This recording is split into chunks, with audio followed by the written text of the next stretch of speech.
بسم اللہ الرحمن الرحیم وصلی اللہ علی النبی الکریم رب اشرح لی صدری ویسر لی امری واحلل عقدۃ من لسانی یفقہوا قولی.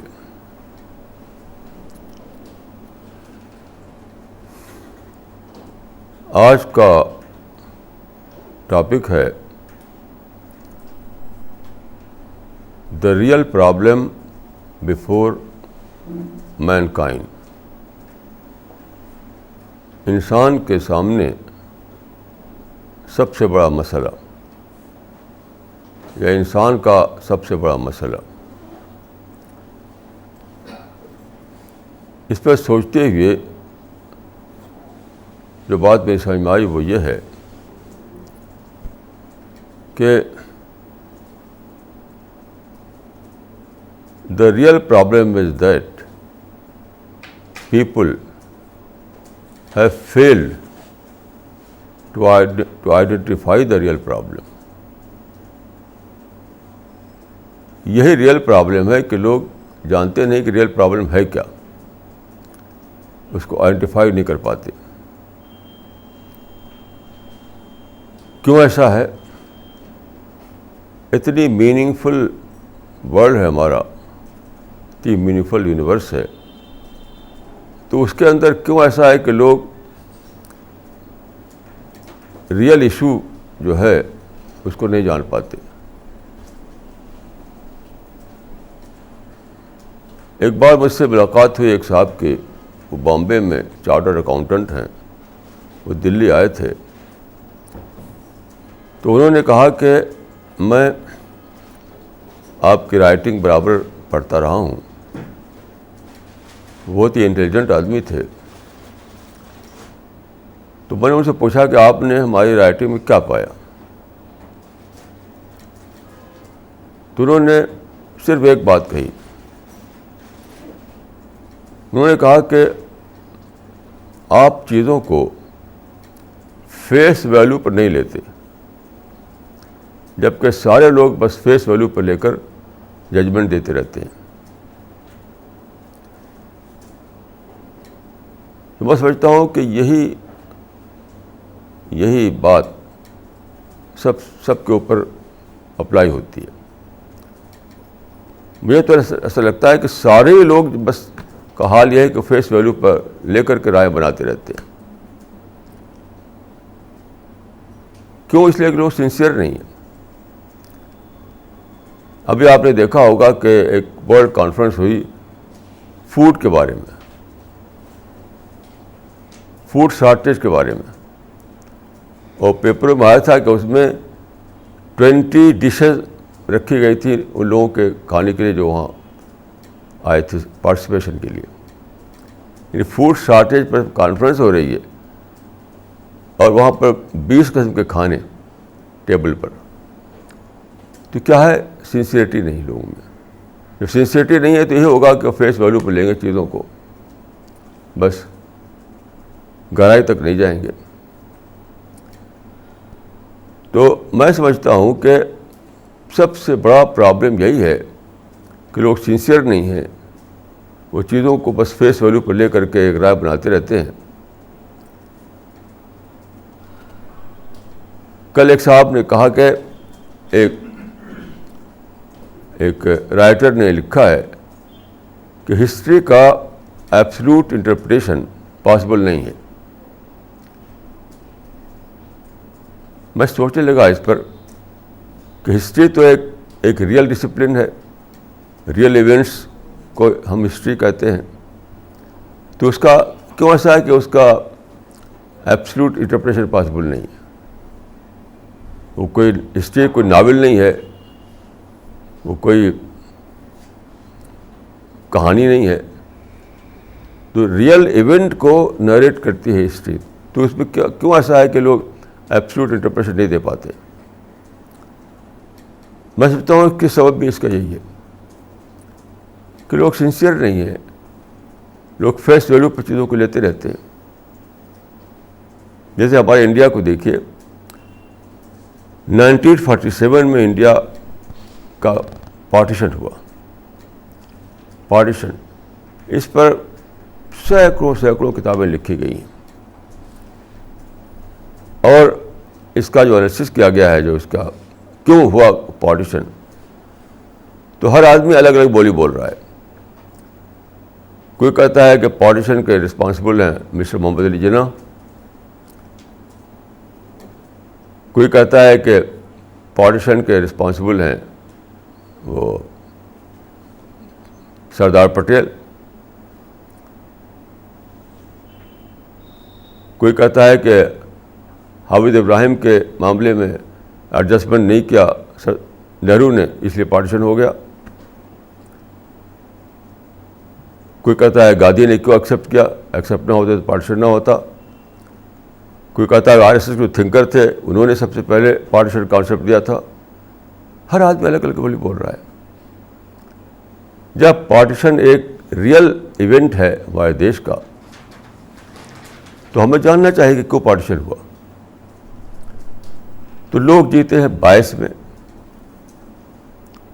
انسینسیٹی میں. جیسے کہ میں اپنا ایک ایکسپیرئنس بتاتا ہوں. اس زمانے میں ہر آدمی مجھے لگتا ہے کہ جھوٹ بولتا ہے. تو آج میں سوچ رہا تھا کہ سب لوگ جھوٹ کیوں بولتے ہیں. تو میں سمجھا کہ جھوٹ کی دو کیٹیگری ہے. ایک ہے کہ اپنے سے باہر کوئی بات ہو رہی ہے تو اس پر ہم اسٹیٹمنٹ دیں, تو وہاں کوئی جھوٹ نہیں بولے گا. اس بلڈنگ کے باہر ایک روڈ ہے, ایک کمیونٹی ہال ہے, ایک گارڈن ہے, اس پر ہم جھوٹ نہیں بولیں گے. لیکن جہاں کوئی ایسی بات ہو کہ آپ کی اپنی پرسنالٹی اس میں انوالو ہونے لگے, آپ زد میں آ جائیں, تو فوراً آدمی اپنی صفائی کے لیے جھوٹ بول دیتا ہے. ایسا تو نہیں, ویسا تو نہیں, کیونکہ سنسیئر نہیں ہے وہ. اگر آپ سے ایک کوئی غلطی ہوئی ہے, کوئی بھول ہوئی ہے, تو سیدھے کہہ دیجیے کہ بس یہ بھول ہو گئی ہے, نہیں کرنے کی کیا ضرورت ہے. 1 to R سارے لوگوں کا حال ہے کہ جہاں اپنی ذات جو ہے وہ زد میں آ جائے, آپ کی اپنی پرسنالٹی اس کا اس میں انوالومنٹ کچھ نکل رہا ہو, تو فوراً آدمی مینیپولیٹ کر کے بولے گا, ٹویسٹ کر کے بولے گا, سیدھے سے نہیں بتائے گا وہ. تو کیسے وہ سمجھے باتوں کو. ایبسلوٹ انٹرپریشن بلا شبہ پاسبل ہے ہسٹری کا, مگر کس کے لیے؟ جس کے اندر ایبسلوٹ تھنکنگ آ چکی ہو, سنسیئرٹی آ چکی ہو. نہیں تو کیا ہوگا, اپنے اپنے باعث کے تحت وہ دیکھیں گے اور پھر ایک الگ الگ اس کا دیتے رہیں گے انٹرپریٹیشن. تو میں سمجھتا ہوں کہ سب سے بڑا جو پرابلم ہے وہ یہی ہے کہ لوگ سنسیئر نہیں ہیں. اسی کو حدیث میں کہا گیا ہے کہ ایک زمانہ آئے گا جبکہ ترفع الامانہ, ترفع الامانہ کا مطلب ہے آنیسٹی دنیا میں نہیں رہے گی, آنیسٹی اٹھا لی جائے گی, سب لوگ ڈس آنیسٹ ہو جائیں گے. تو یہ تو ڈس آنیسٹی ہے کہ آپ اپنے باعث کو لے کر سوچتے ہیں, آپ اپنے آپ کو چاہتے ہیں کہ میرے اوپر نہ جائے, چاہے مجھے جھوٹ ہی بولنا پڑے.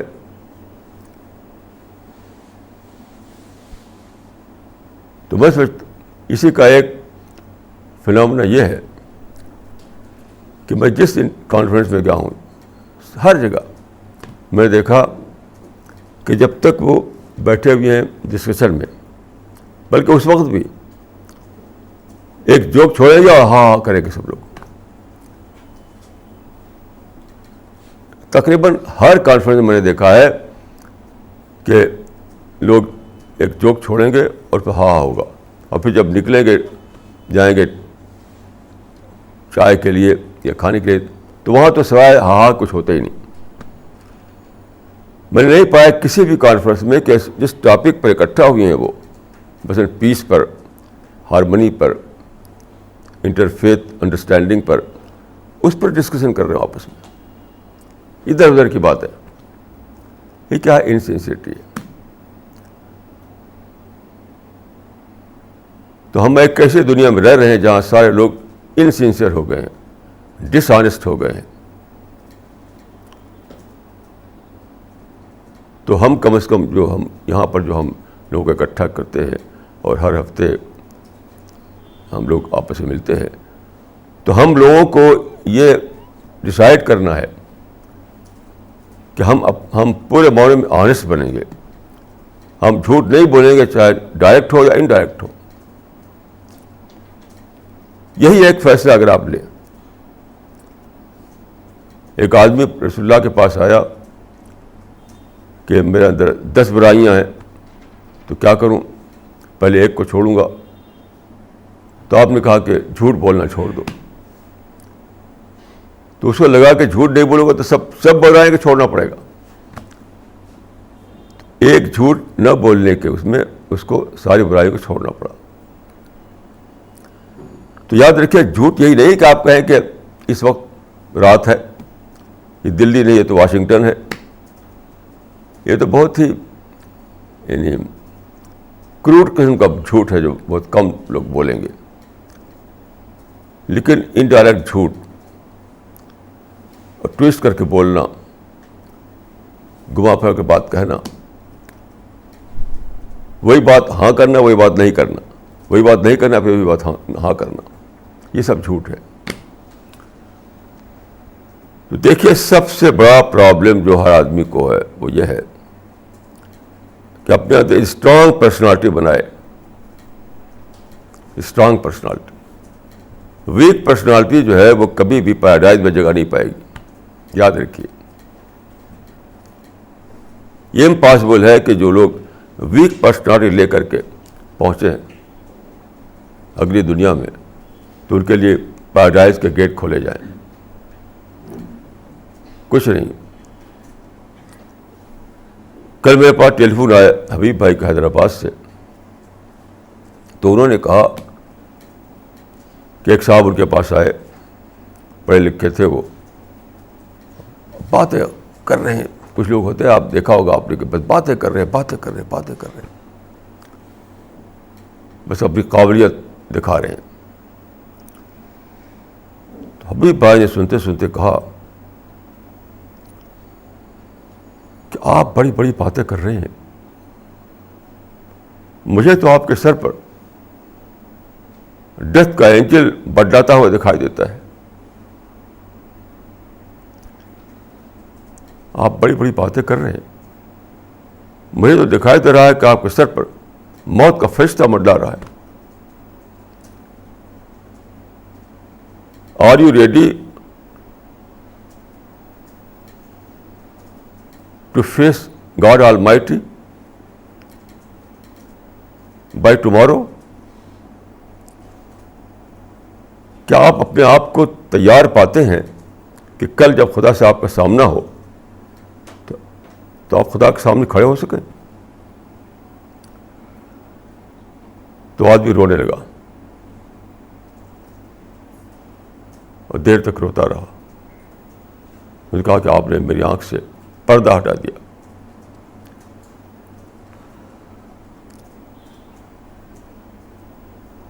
ابھی دیکھیے, کل کی بات ہے, ایک نیوز آئی پیپر میں کہ آپ جانتے ہیں کہ بہت ہی فیمس فلم ایکٹریس تھی الزبتھ ٹیلر. ایک زمانے میں تو نمبر 1 تھی یہی الزبتھ ٹیلر, جب اس نے کلیوپیٹرا کا رول کیا تھا. اس کے پاس فیم اور دولت سب کچھ. اب اس کی ایج 76 ہو چکی ہے اور وہ ویل چیئر پر ہے. رپورٹ میں بتایا گیا تھا کہ اس کو وہ بیماری ہے جس کو ایک خاص طرح کا نمونیا ہوتا ہے. اس میں کیا ہوتا ہے کہ heart becomes too weak to pump blood around the body. یہ جو بیماری اس کو بتائی گئی ہے، ایک خاص ٹیکنیکل نام تھا، کوئی نمونیا کا کوئی، کہ heart becomes too weak to pump blood around the body, کہ اس بیماری میں آدمی کا دل اتنا کمزور ہو جاتا ہے کہ باڈی میں خون پمپ نہیں کر پاتا وہ، تو آرٹیفیشل طریقے پر اس باڈی میں خون کو پمپ کیا جاتا ہے. تو اس میں تھا کہ اس کے بچے 3 بچے ہیں، اس کو بلایا گیا کہ آ کر دیکھ لو، اب ان کا آخری وقت ہے. میں کہنا چاہتا اگلے دن ایک وہ آیا کہ نہیں وہ تو بالکل ٹھیک ہے. یعنی اس کا یعنی جب پتہ چلا اس کو، کیونکہ زندگی پر فیم میں جیتی رہی، اب پتہ چلا کہ میرے بارے میں یہ نیوز آ گئی ہے، تو جلدی سے اس کی تردید کروا دی. نہیں وہ بالکل ٹھیک ہے. بالکل جھوٹی بات ہے. کل جب مر جائے گے تو کیا ہوگا؟ مرنا تو ہے ہی ہے، مرنا تو ہے ہی ہے.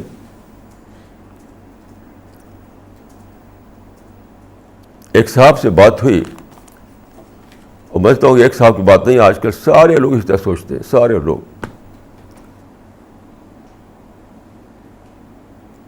اس طرح سوچتے ہیں.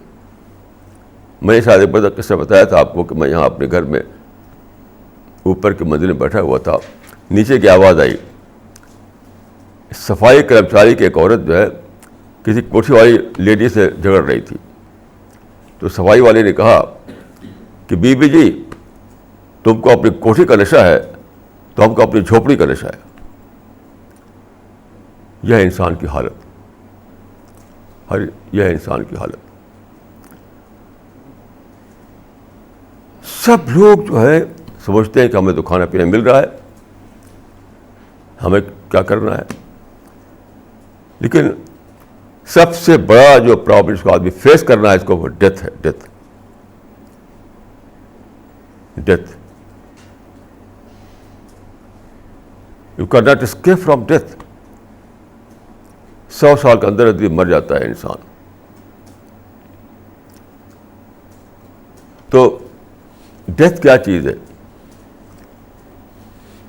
کچھ لوگوں سے اس مسئلے میں بات ہوئی، وہ بہت بڑھ بڑھ کے بولتے تھے. تو اس پر میں ڈیتھ کے بارے میں سوچا کہ ڈیتھ کیا چیز ہے. تو میں نے کہا کہ ڈیتھ جو ہے وہ کیا ہے؟ ڈیتھ یہ ہے کہ دنیا میں جو آپ کو رہنے کا موقع دیا گیا تھا وہ ختم.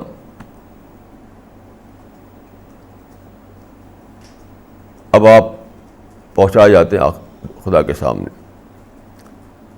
تو دنیا کی زندگی میں سمجھتا ہوں کہ 2 قسم کی زندگی ہے. ایک ہے justified style of life. Justified style of life یعنی خدا کی نظر میں جسٹیفائڈ اسٹائل آف لائف، اور ایک انجسٹیفائڈ اسٹائل آف لائف. یعنی ایک وہ جب کہ خدا کی نظر میں آدمی جائز زندگی گزار رہا ہے، ایک وہ خدا کی نظر میں آدمی غلط زندگی گزار رہا ہے. تو جن لوگوں نے جائز زندگی گزاری ان کے لیے تو پیراڈائز ہے. لیکن جو میجارٹی جو لوگ ہیں میں دیکھتا ہوں کہ وہ انجسٹیفائڈ اسٹائل آف لائف لیے ہوئے ہیں. ان کے لیے ڈیتھ کیا ہے؟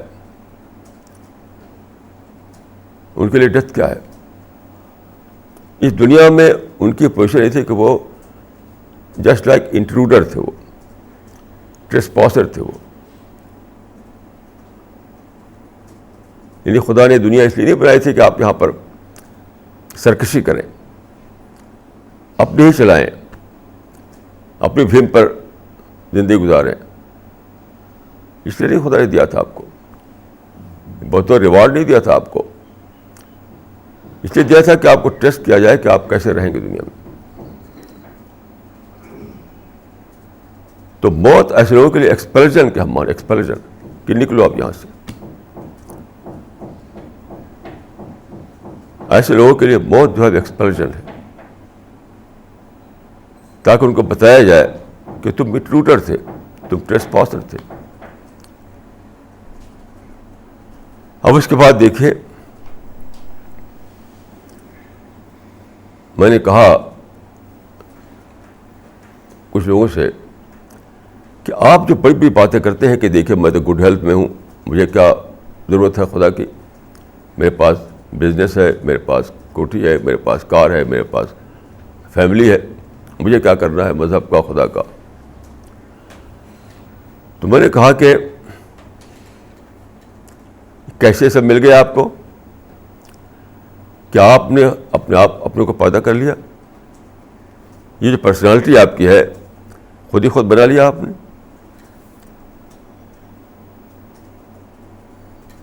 یہ جو آپ بزنس کر رہے ہیں اپنا، کیسے کر رہے ہیں؟ خدا کا جو انفراسٹرکچر ہے اس زمین پر، اس کو استعمال کر کے آپ اپنا بزنس چلا رہے ہیں. اس انفراسٹرکچر کو خدا واپس لے تو آپ کچھ نہیں کر سکتے. یعنی خدا اگر آکسیجن کی سپلائی بند کر دے، سن لائٹ کو روک دے، جیسے ڈارک میٹر نے اپنی لائٹ کو روک رکھا ہے، یہ بھی خدا دکھا رہا ہے کہ دیکھو ایک اسٹار وہ ہے جس کو ہم سورج کہتے ہیں، سن کہتے ہیں، وہ بھی اسٹارس ہیں جو ڈارک میٹر جو ہم کہتے ہیں. تو ڈارک میٹر کو خدا نے کہہ رکھا ہے کہ تو اپنی لائٹ مت جانے دو، روک لو. اگر اسی طرح خدا کہہ دے سورج کو بھی روک لے اپنی لائٹ کو، مت جانے دے انسانوں کے پاس.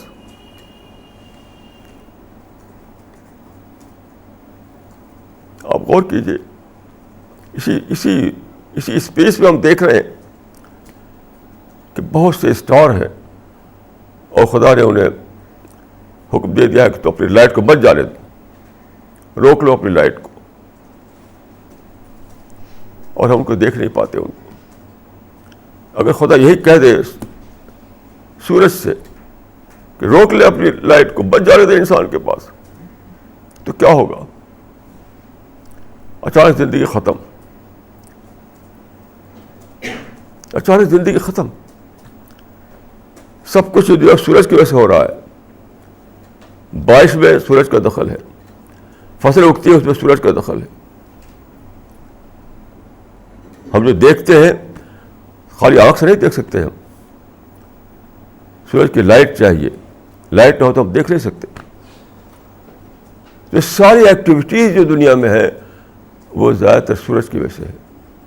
تو اگر خدا سورج کی روشنی کو ویسے ہی کر دے جیسے کہ ڈارک میٹر میں ہے تو کیا کرے گا انسان؟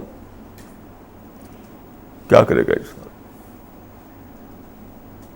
جیسے چاند میں اور دوسرے پلینٹ میں انتظام نہیں ہے آکسیجن کی سپلائی کا، یہاں بھی خدا ایسا کر دے. درختوں سے کہہ دے کہ تم آج سے تم سپلائی مت کرو، آکسیجن کی سپلائی بند. خدا اگر درختوں سے کہہ دے کہ آج سے آکسیجن کی سپلائی بند، تو کیا ہوگا؟ کیا ہوگا بتائیے؟ آکسیجن کے بغیر ہم زندہ رہ سکتے ہیں؟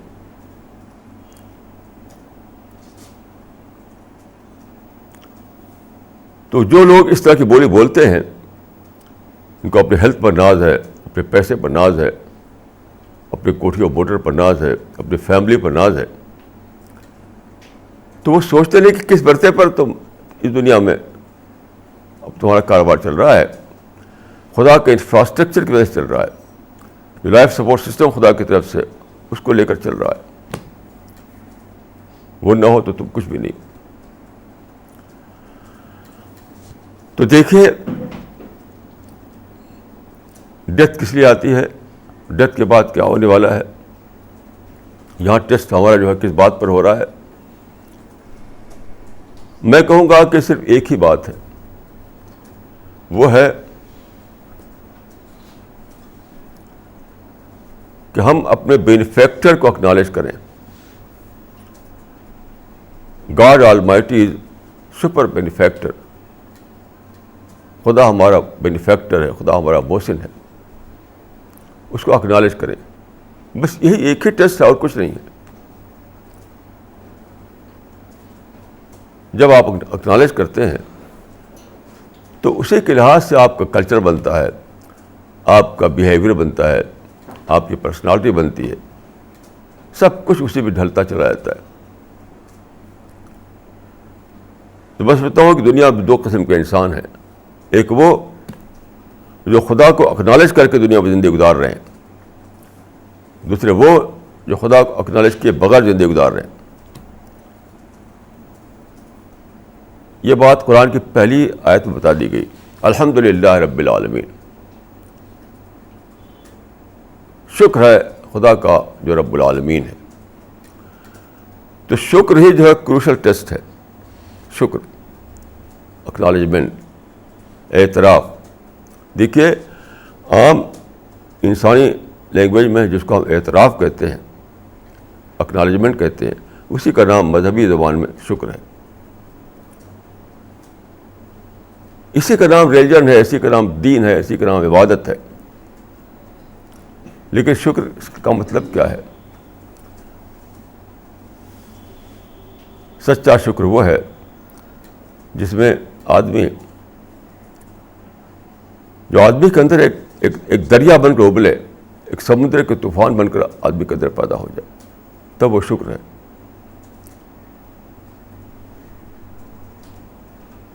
شکر یہ نہیں کہ آپ الحمدللہ کہہ دیں. الحمدللہ تو ایک میں سمجھتا ہوں کہ ایک ریڈیکولس چیز ہے, ریڈیکولس. سچا شکر ایک طوفان کی طرح نکلتا ہے آدمی کے دل سے, لپ سروس نہیں ہے ہوتا وہ. تو جو لوگ خدا کو اکنالج کرتے ہوئے زندگی گزاریں, وہی جو ہے انہی کی زندگی جو ہے وہ جسٹیفائڈ, انہی نے زندگی کے جسٹیفائڈ طریقے کو اختیار کیا. اور جو لوگ اکنالج نہ کریں انہوں نے انجسٹیفائڈ طریقے کو اختیار کیا. اسی پر فیصلہ ہونا ہے جنت کا اور جہنم کا.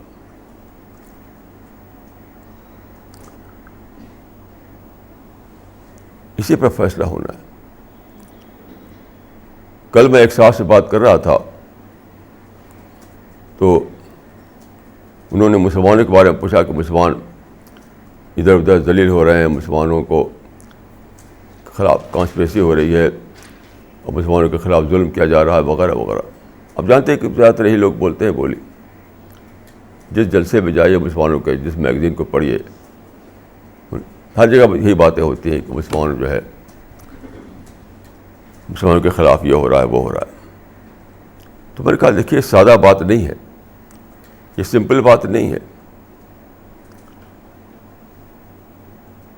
وہ بھی ہے, یہاں بھی وہی فیس ویلو پہ لے رہے ہیں بس, اس لیے گہرائی میں بات کو سمجھ نہیں پاتے. دیکھیے قرآن میں ہے کہ انتم الاعلون ان کنتم مؤمنین, تمہیں کو علو حاصل ہوگا اگر تم مومن ہو. علو کا مطلب ہوتا ہے دبدبا. تمہیں کو دبدبا ملا رہے گا جب تم کو تمہارے اندر ایمان ہو. تو میں نے کہا کہ اس آیت کو لیجیے آپ.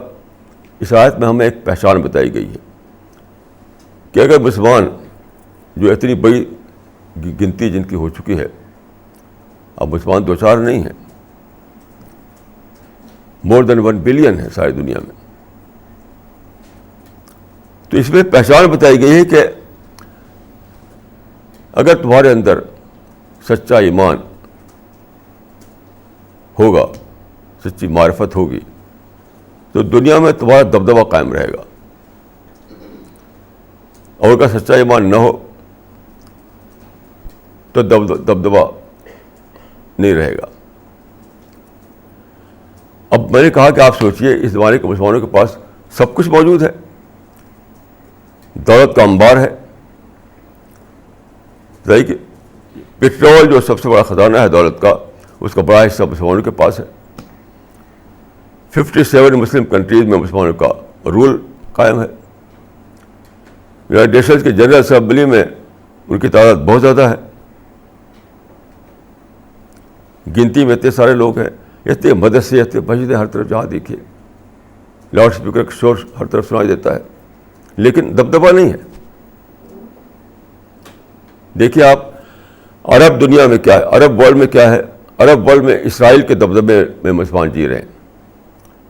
سارا عرب ورلڈ جو ہے اسرائیل کے دبدبے کے تحت جی رہا ہے. ان کی ہمت نہیں ہے کہ اسرائیل کے خلاف ایک ریزولوشن ہی پاس کریں. وہ اتنا زبردست دبدبا ہے اسرائیل کا. آپ جانتے ہیں کہ ان کی کانفرنسیں ہوتی ہیں عربوں کی, آج تک پورے اتفاق کے ساتھ اسرائیل کے خلاف کوئی ریزولوشن ہی نہیں پاس کر سکے, اور ایکشن لینا تو بہت دور کی بات ہے. تو پورا عرب ورلڈ جو ہے اسرائیل کے دبدبے میں جی رہا ہے. انڈین سب کانٹیننٹ لے لیجیے, انڈین سب کانٹیننٹ, یہاں ہم ہندو, میں لفظ بولتا لیکن مسلمانوں کی زبان بول رہا ہوں کہ ہندو دبدبے کے تحت آپ جی رہے ہیں. میں ہندو کے انسان سمجھتا ہوں, میں یہ لفظ نہیں بولتا, لیکن لوگوں کے نظریے سے کہتا ہوں میں. کیونکہ ایک پاکستان کے ایک پرچے میں نے پڑھا کہ دنیا میں دو ہی دشمن اسلام کے ہیں, یہود اور ہنود. یہود اور ہنود, اس ذہن کو لے کر میں بول رہا ہوں یہ بات. ورنہ مسلمان ہندو سے مجھے کوئی شکایت نہیں. ہندو بیسٹ نیشن ہے اس زمین پر. لیکن ان کے لحاظ سے کہہ رہا ہوں کہ دیکھیے آپ انڈین سب کانٹیننٹ میں ہندو کا دبدبا ہے. اب باہر نکلیے, باہر دنیا میں امریکہ کا دبدبا ہے. تو مسلمان جہاں بھی دیکھے کسی اور کے دبدبے کے تحت جی رہے ہیں. یہ چیز دیکھیے بہت زیادہ سوچنے کی بات ہے. یہ سوچنے کی بات ہے. کچھ لوگ بڑی بڑی بھیڑیں اکٹھا کرتے ادھر ادھر, کہتے ہیں کہ ہم دنیا میں ایمان کی ہوائیں چلا دیے. تو سوال ہے کہ ایمان کی ہوائیں چلا دی, دبدبا کیوں نہیں مسلمانوں کا؟ آپ غور کیجئے. کھڑے ہوتے لوگ اسٹیج پر, ہم نے دنیا میں ایمان کی ہوائیں چلا دی, تو دبدبا کہاں ختم ہو گیا؟ کیوں امریکہ کا دبدبا ہے, کیوں ہندوؤں کا دبدبا ہے, کیوں یہودیوں کا دبدبا ہے, تمہارا دبدبا کیوں نہیں؟ یہ سب بالکل بیس لیس باتیں ہیں, یہ سب آریٹری ہے, یہ سب کہنے کی باتیں ہیں خالی.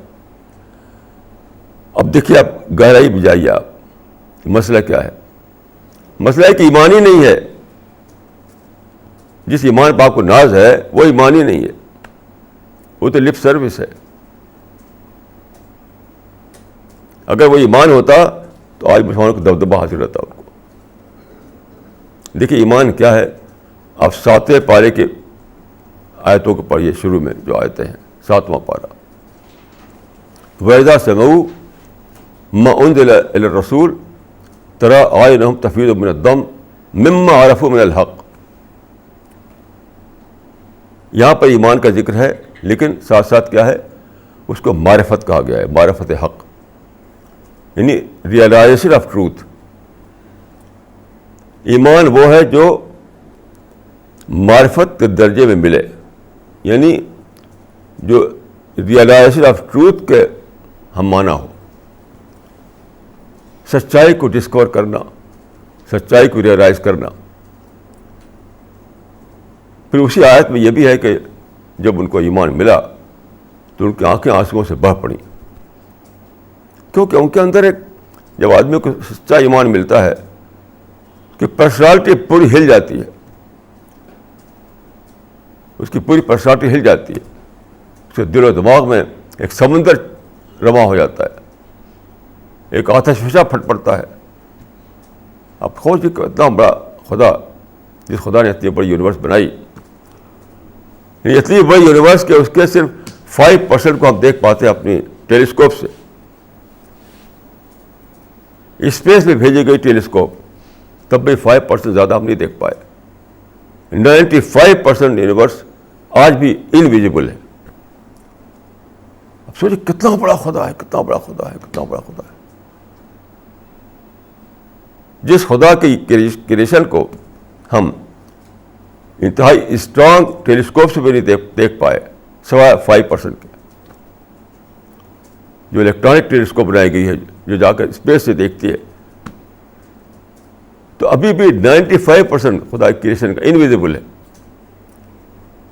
تو اتنا بڑا خدا, اتنا بڑا خدا, اتنا بڑا خدا, جب آپ کو اس کی ریئلائز کریں گے, جب آپ کو ڈسکور کریں گے, تو تو کیا ایک چھوٹی سی بات ہوگی؟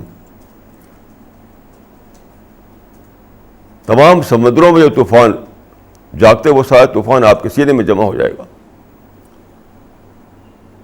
سارے والکانو جو ہے وہ آپ کے سینے میں ابل پڑیں گے. یہ چھوٹی سی بات یہ ہے. آج کل کیا ہے, مسلمان فخر کرتے ہیں کہ ہمارے پاس ایمان ہے. ایمان کہاں ہے تمہارے پاس؟ تمہارے پاس الفاظ ہیں, شبد ہیں, لپ سروس ہے. اگر ایمان ہوتا تو ایک بہت دبدبہ قائم ہوتا. قرآن کے الفاظ الاسلام یعلو ولا یعلا حدیث میں آتا ہے. قرآن میں ہے کہ تم اگر ایمان پر رہو گے تو تم کو علو حاصل ہوگا. انتم لعلون ان کنتم مؤمنین. علو کے معنی دبدبہ. تو سب کچھ ہے مسلمانوں کے پاس. اتنے سارے مسلمان ہیں کہ مور دین 1 بلین 20 ہے. دولت کا انبار ان کے قدموں کے نیچے ہے, کیونکہ آپ جانتے ہیں کہ زیادہ تر تیل ان کے پاس ہے, اور تیل ہی تو آج کا سب سے بڑا سورس آف ویلتھ ہے. مسجدوں کی گنتی نہیں ہے, مدرسوں کی گنتی نہیں ہے, جلسوں کی گنتی نہیں ہے ہر طرف. لیکن خود مسلمانوں ہی کے میگزین کو پڑھیے, انہی کے پیپر کو پڑھیے, انہی کے جلسوں میں جائیے, روتے ہیں سب لوگ کہ مسلمان ذلیل ہو رہے ہیں, مسلمان خوار ہو رہے ہیں. انہی کی زبان بولتے ہیں. میں تو یہ سب بولے نہیں بولتا, یہ میری بولے نہیں ہے. مجھے نہ کسی سے انسان سے نفرت ہے, نہ کسی کو دشمن سمجھتا ہوں. میرا دیکھ نہ امریکہ دشمن ہے, نہ ہندو دشمن ہے, نہ یہودی دشمن ہے. اصل پرابلم یہ ہے کہ مسلمانوں سے ایمان چلا گیا ہے. یہ سب بالکل بیس لیس باتیں ہیں کہ اپنی بلیم کو دوسرے پر ڈالنا. کوئی ہمارا دشمن نہیں ہے. میں امریکہ سے محبت کرتا ہوں, یہودی سے محبت کرتا ہوں, ہندو سے محبت کرتا ہوں. لیکن میں مسلمانوں کو کہہ رہا ہوں کہ جو مسلمان ہر طرف یہی بولی بولتے ہیں, ہر طرف کہ ہمارے پاس کانسپریسی, ہمارے خلاف کانسپریسی ہو رہی ہے, ہمارے خلاف سب لوگ دشمن ہمارے ہو گئے ہیں, ہم کو بٹھانا چاہتے ہیں, یہ ہو جہاں بھی دکھے یہی بولی ہے وداؤٹ اینی ایکسیپشن. تو ان کی بولی میں بول رہا ہوں کہ تم نے اپنے خود ہی تم کہہ رہے ہو ہر طرف کہ ہمارا دبدبہ دنیا میں نہیں ہے. تو دبدبہ نہیں ہے تو یہ بھی مانو کہ قرآن کے مطابق تمہارا ذریعہ ایمان ہی نہیں ہے.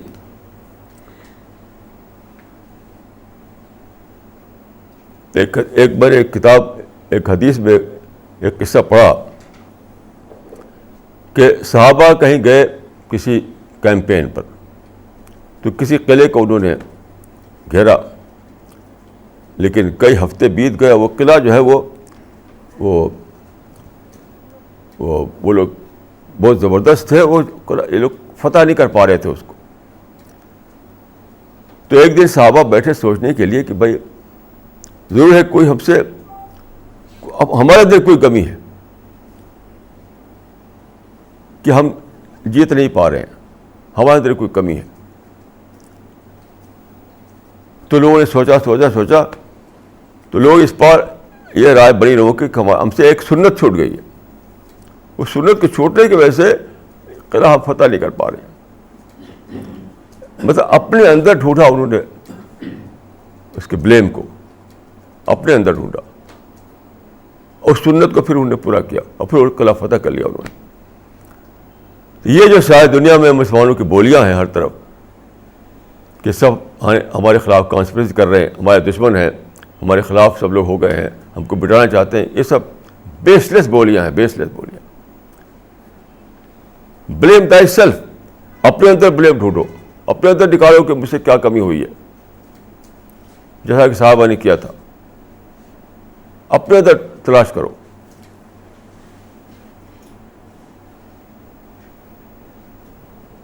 اس زمانے میں اللہ تعالیٰ نے بہت سے نمونے قائم کیے ہیں اس بات کے.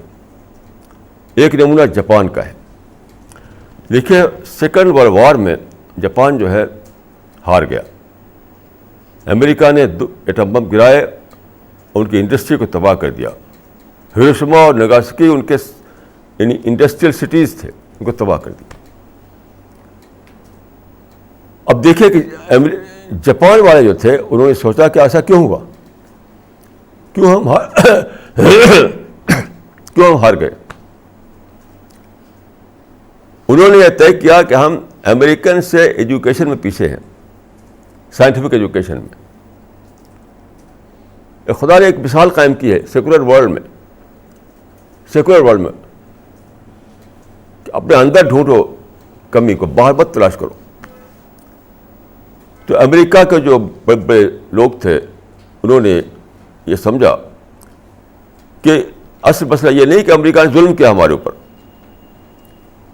یہ نہیں انہوں نے کہا, یہ نہیں بولے وہ کہ امریکہ نے ظلم کیا ہے, امریکہ دشمن ہمارا, یہ سب یہ نہیں بولے وہ لوگ. انہوں نے ڈھونڈ کر نکالا اپنی کمی کو. وہ کمی کیا تھی؟ امریکنس کے مقابلے میں ہم سائنٹیفک ایجوکیشن میں پیچھے ہیں. اور جانتے ہیں کیا ہوا اس پر؟ 30 ایئرس کی پلاننگ کی گئی. 30 سال کا ایجوکیشن کا ان کا پلان بنایا گیا کہ 30 سال تک ہمیں کچھ کرنا ہی نہیں ہے. 30 سال تک ہمیں صرف ایجوکیشن لینا ہے, سائنٹیفک ایجوکیشن. اور جانتے ہیں 30 سال کے بعد کیا ہوا؟ ایک بریکل ہوا کہ جاپان اکنامک سپر پاور بن گیا. جاپان اکنامک سپر پاور بن گیا. اور ابھی میں نے پڑھا پیپر میں آیا ہے کہ ناسا جو ہے وہاں کا جو سائنٹیفک ادارہ ہے جو اسپیس کو کنٹرول کرتا ہے, تو اس کا اسٹیشن اسپیس میں ہے, امریکہ کا اسٹیشن. اس کو سپلائی کرنا پڑتا ہے چیزیں. تو ان کو ایک کارگو چاہیے جو وہاں انمینڈ کارگو جا کر وہ پہنچائے. وہ انمینڈ کارگو سپلائی کیا جاپان نے, اور ناسا کو وہ کارگو جاپان دے رہا ہے. وہ راکٹ جو زمین سے اڑ کر کے جائے گا وہاں اسپیس اسٹیشن میں, وہاں جو چیزیں پہنچانا ہے وہ پہنچائے گا. اب دیکھیے 1945 میں ان کے شہر تباہ کیے گئے تھے. 1945 میں. آج جاپان اتنا آگے بڑھ چکا ہے اسی فیلڈ میں جس میں وہ پیچھے تھا کہ ناسا کو وہ اسپیس ایئر کرافٹ سپلائی کر رہا ہے. یہ اللہ تعالیٰ نے سیکولر فیلڈ میں دکھایا ہے کہ سبب ہمیشہ اندر ہوتا ہے. جو ریزن ہے وہ ہمیشہ اندر ہوتا ہے. باہر کبھی مت ڈھونڈو اس کو, باہر کبھی مت ڈھونڈو. یہ اللہ تعالیٰ نے سیکولر فیلڈ میں ایک بہت بڑا ہمیں نمونہ دکھایا ہے, کیونکہ مسلمان 100 برس سے یہی کر رہے ہیں کہ باہر ڈھونڈ رہے ہیں. جب میں چھوٹا تھا بچپن میں تو اس زمانے میں ایک ٹاپک بہت چلتا تھا سارے میگزین میں, مسلمان کیا کریں. جس پیپر کو پڑھیے, جس میگزین کو پڑھیے, جس جلسے میں جائیے, مسلمان کیا کریں, مسلمان کیا کریں. ہر جگہ کیا کہا جاتا تھا کہ مسلمان جو ہیں ان کو ڈسکلوز کریں, ان کے کانسپریسی کو, ان کو فائٹ کریں, ان سے یہ کریں وہ کریں. یعنی اپنے سے باہر ڈھونڈے ہوئے تھے اس کا ریزن. اللہ تعالیٰ نے دکھایا ہے جاپان کی شکل میں کہ ریزن اندر ہوتا ہے, ریزن باہر کبھی ہوتا ہی نہیں ہے. آپ غور کیجیے کہ 1945 میں جو جاپان سائنٹیفک ایجوکیشن میں امریکہ سے بہت پیچھے تھا, اس وقت ان کا نیوکلیئر سائنس ہی نہیں تھی. 1945 میں جاپان کے پاس نیوکلیئر سائنس نہیں تھی, جبکہ امریکہ ایٹم بم بنا چکا تھا, نیوکلیئر بم بنا چکا تھا. اتنی مدت میں آپ دیکھیں کتنا بڑا انقلاب آیا. کیوں؟ اپنے اندر ڈھونڈا انہوں نے کمی کو, اپنی کمی کو دور کرنے کی کوشش کی انہوں نے. امریکہ کو بلیم دینا یہ کام نہیں کیا انہوں نے, یہ کام نہیں کیا انہوں نے. تو مسلمانوں کو جو ہے اپنا ری اسیس کرنا پڑے گا, ریوائز کرنا پڑے گا یہ پوری اسٹریٹجی کو بدلنا پڑے گا،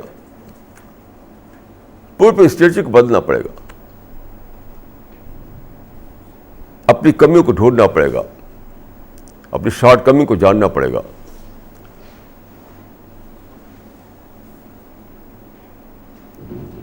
یہ ہے سب سے بڑا مسئلہ جس سے ہم گھرے ہوئے ہیں آج. تو میں اگر یہ کہوں کہ مسلم ورلڈ اور نان مسلم ورلڈ دونوں کا پرابلم ایک ہی ہے کہ چیزوں کو فیس ویلیو پر لینا.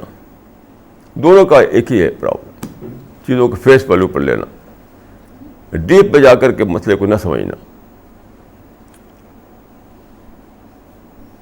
دونوں کا یہ قصہ چل رہا ہے.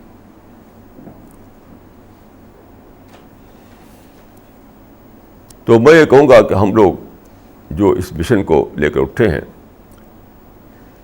ہمیں بھی اپنے اندر جو کمیاں ہیں اس کو دور کرنا پڑے گا. ابھی ہمارے بہت کمیاں ہیں، یاد رکھیے.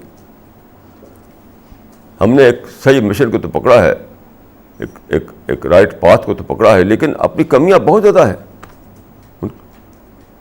ان ٹرم آف سنسیئرٹی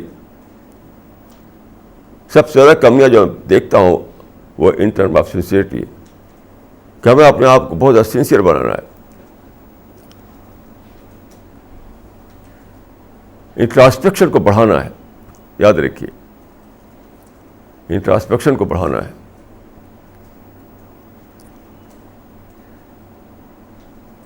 اپنی جو ہے اپنی ری پلاننگ کرنا ہے اپنے معاملات کی.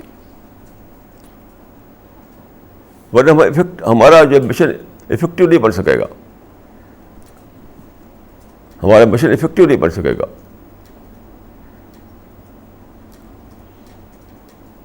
کسی نے بہت صحیح کہا ہے کہ اگر تم دنیا کو بدلنا چاہتے ہو تو سب سے پہلے اپنے آپ کو بدل ڈالو. کسی نے کہا ہے کہ اگر تم دنیا کو بدلنا چاہتے ہو تو سب سے پہلے اپنے آپ کو بدل ڈالو. Change yourself and you will be able to change the whole world.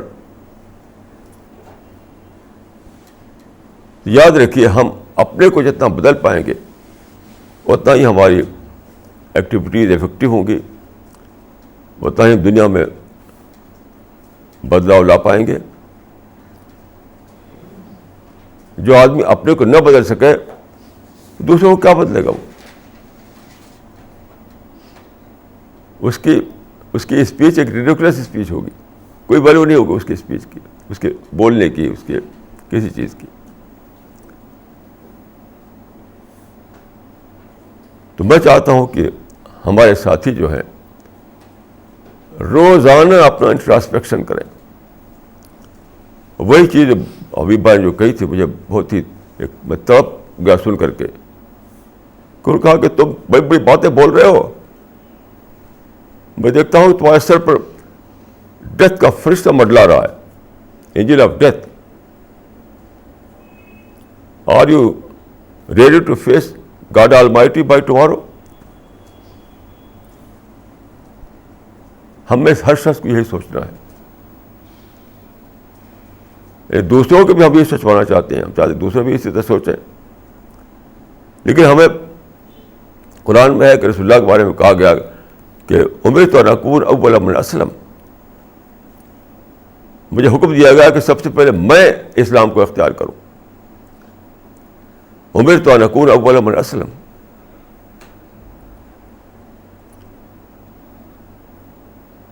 مجھے حکم دیا گیا ہے کہ سب سے پہلے میں خود اسلام کو اپناؤں. تو آپ دنیا کو جو میسج دینا چاہتے ہیں اس میسج کو سب سے پہلے اپنے دماغ میں بٹھانا ہے. دنیا کو چاہتے ہیں کہ جو چینج اپنے اندر وہ لائے، اس چینج کو خود اپنے اندر سب سے پہلے پیدا کرنا ہے. نہیں تو ہماری ساری بات ریڈیکولس بن کر رہ جائے گی، ریڈیکولس بن کر رہ جائے گی. اپنے کو چینج کرنے کے بعد جو میں کہہ رہا ہوں بہت سے پہلوؤں سے کہہ رہا ہوں. جیسے یہ جو میں نے آپ کہا آج کل لوگ سبھی جھوٹ بولتے ہیں، ڈائریکٹ جھوٹ کم بولتے ہیں لیکن انڈائریکٹ جھوٹ سبھی بولتے ہیں. ہمیں اپنے آپ کو اس سے بچانا ہے. ایسے اپنے لائف اسٹائل کو بدلنا ہے. اپنی لائف اسٹائل کو بدلنا ہے ہمیں. سمپل لائف کے بغیر یاد رکھیے مشن کا کوئی مطلب ہی نہیں ہے. سمپل لائف کے بغیر جو ہے کوئی مشن کا کوئی مطلب نہیں. تو ہمارے اندر سمپل لائف ہونی چاہیے. ہر چیز میں سمپلسٹی. ٹائم مینجمنٹ ہمارے اندر آنا چاہیے. نہ ہم پیسے کو ویسٹ کریں, نہ ٹائم کو ویسٹ کریں, نہ انرجی کو ویسٹ کریں. یہ سب ہمارے اندر آنا چاہیے.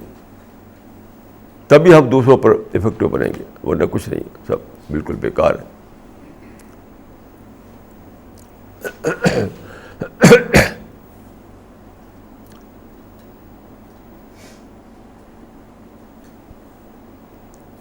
یعنی ہمارا مشن یاد رکھیے 50% اگر دوسروں کو بتانا ہے تو 50% اپنے کو ایڈریس کرنا ہے. اس کو یاد رکھیے. ہمارا جو مشن ہے تو 50% اگر دوسروں کو بتانا ہے تو 50% خود اپنے کو ایڈریس کرنا ہے.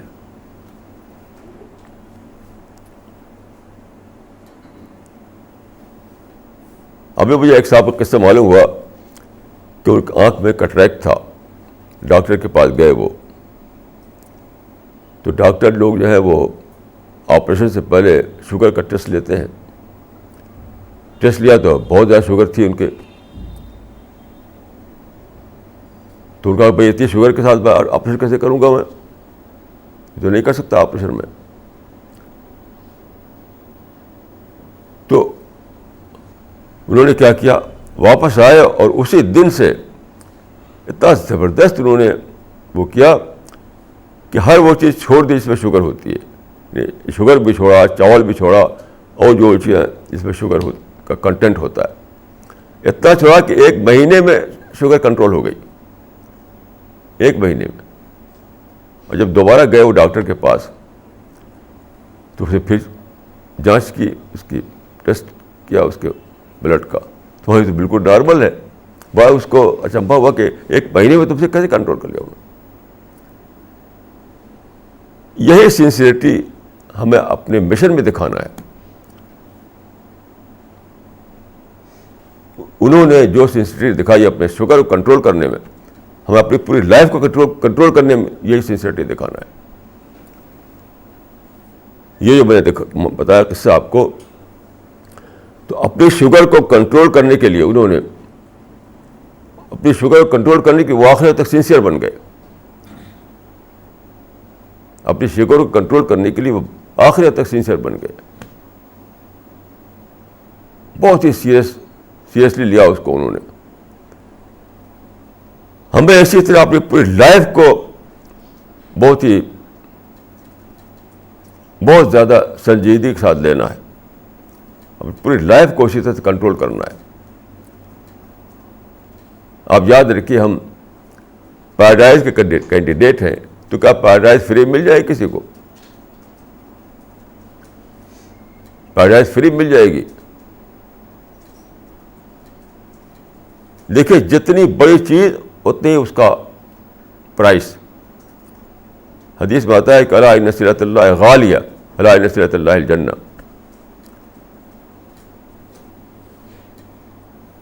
آپ کو اگر لینا ہو رولس رائس کار تو بائسکل کے دام پر نہیں ملے گی وہ. تو آپ کو اگر پیراڈائز لینا ہے تو وہ فری میں نہیں مل جائے گی. آپ کو آخری حد تک سنسیئر بننا پڑے گا. آخری حد تک اپنے آپ کو اس نہج پہ مولڈ کرنا پڑے گا.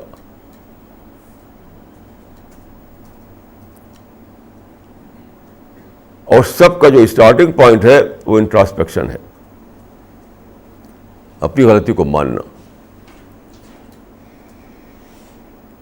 ہمارے ایک ممبر میں یہ مزاج ہونا چاہیے کہ جلدی سے کہہ دے کہ آئی واز رانگ, کبھی بھی ٹویسٹ کر کے نہ بولے.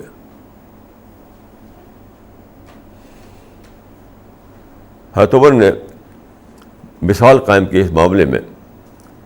انہوں نے کہا کہ رحم اللہ عمران اہدا الیہ عیوبی. ذرا غور کیجیے, عمر فاروق جو ٹاپ کے آدمی تھے, ان کا کہ رحم اللہ عمران اہدا الیہ عیوبی, خدا کی بلیسنگ اس انسان پر جو میری غلطی کا گفٹ مجھے بھیجے, یعنی بتایا کہ تم نے یہ غلطی کی, تمہارے اندر یہ عیب ہے, تمہارے اندر یہ کمی ہے, تو گا کہ اسے گفٹ بھیجا مجھے.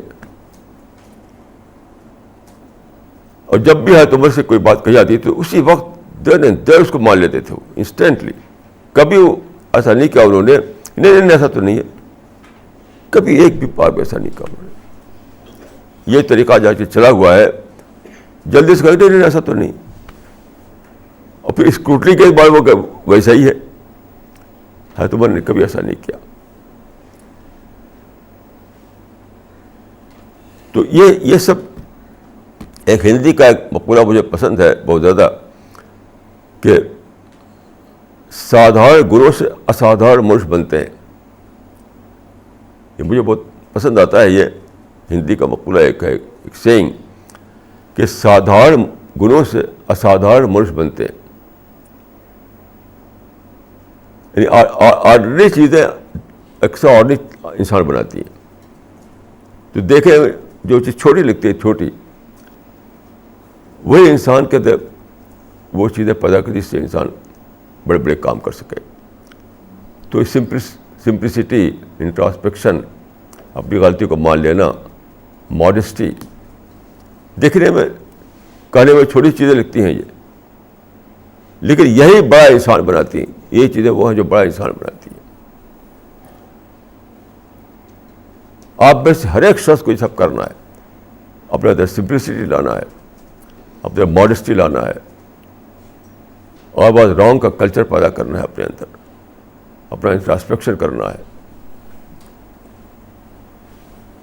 اپنے آپ کو ریئلسٹ بنانا ہے, جذبات سے اوپر اٹھ کر سوچنا ہے, باعث سے اوپر اٹھ کر سوچنا ہے, کامپلیکس فری انسان بننا ہے, کامپلیکس فری انسان. یہ سب آپ کو کرنا ہے. اگر آپ پیراڈائز کے کینڈیڈیٹ ہیں تو یہ سب کرنا پڑے گا آپ کو, یہ اس کی پرائز ہے.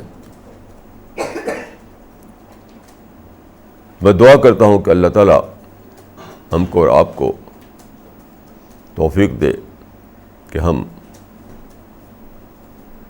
اپنی پوری اصلاح کریں, اپنے آپ کو ڈھالیں خدا کی مرضی میں, ہم اس راستے پر چلیں جو پیراڈائز کے گیٹ تک پہنچاتا ہے. ہم اس طریقے کو اپنائیں جس میں خدا کی بلیسنگ ملتی ہے, ہمارے اندر وہ ربانی کریکٹر پیدا ہو, ہم دعویٰ مشن کو اختیار کر سکیں بھرپور طور پر. ہماری جو رسپانسبلٹی ہے انسان کے لیے اور خدا کے لیے, اس کو ہم ادا کر سکیں. اللہ تعالی ہمیں ان سب چیزوں کو کرنے کی توفیق دے, کیونکہ انسان دنیا میں ہر وقت شیطان کے اثر میں ہے, ہر وقت. اگر خدا کی مدد نہیں ملے تو ہم کسی وقت شیطان ہمیں بہکا دے گا. تو اللہ تعالی ہمیں اپنے نفس سے کے فریب سے بچائے, شیطان سے بچائے, اور ہمیں اس راستے پر چلائے جو آخر میں ہمیں پیراڈائز تک پہنچانے والا ہے. اقول قولی ھذا واستغفر اللہ لی ولکم اجمعین.